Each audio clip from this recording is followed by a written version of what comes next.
In today's video, I'm going to teach you how to make list segmentation for marketers in HubSpot. Start on your HubSpot home screen, then head to the CRM panel and open Segments, sometimes labeled Lists. This is where we'll build a targeted audience you can reuse across emails, ads, and automation. Click Create Segment and choose Contacts as the object. We're segmenting people here, not companies or deals, so Contacts is the right choice.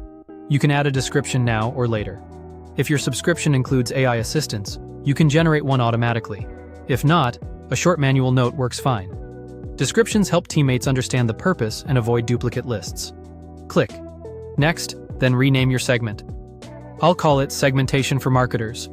Use clear, consistent naming. Include the audience, key filters, and intent, so it's easy to find and maintain. Add a filter.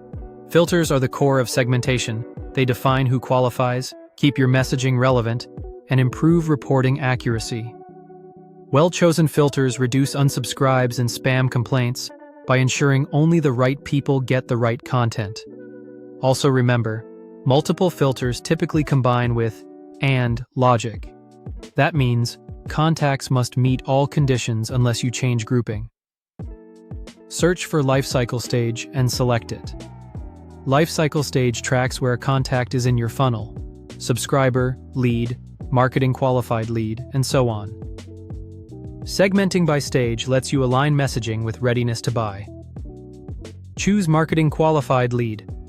MQLs have shown meaningful engagement and are primed for nurturing or sales handoff, so treating them as a distinct audience boosts conversion rates and keeps sales and marketing aligned. Add another filter and select Industry.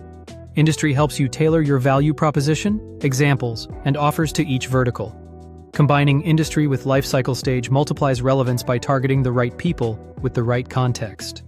Click Add Values and type SaaS, or Software as a Service, then press Enter. Narrowing to SaaS companies ensures your messaging matches subscription models, product-led motions, and recurring revenue dynamics. Use standardized values that match your CRM pick list to avoid data mismatches. Click Next and choose Active. Active lists update automatically as contacts meet or stop meeting your criteria, making them perfect for ongoing campaigns and workflows. Static lists are snapshots taken at creation time, better for one-off sends or historical analysis. Add a description. If available, use Generate Description with AI, or write it manually. Include the goal, filters, and where the list will be used for clear documentation. Finally, click Save and Process Segment. HubSpot will build and keep this audience current. That's it. Your marketer-focused segment is ready. If this walkthrough helped, subscribe for more.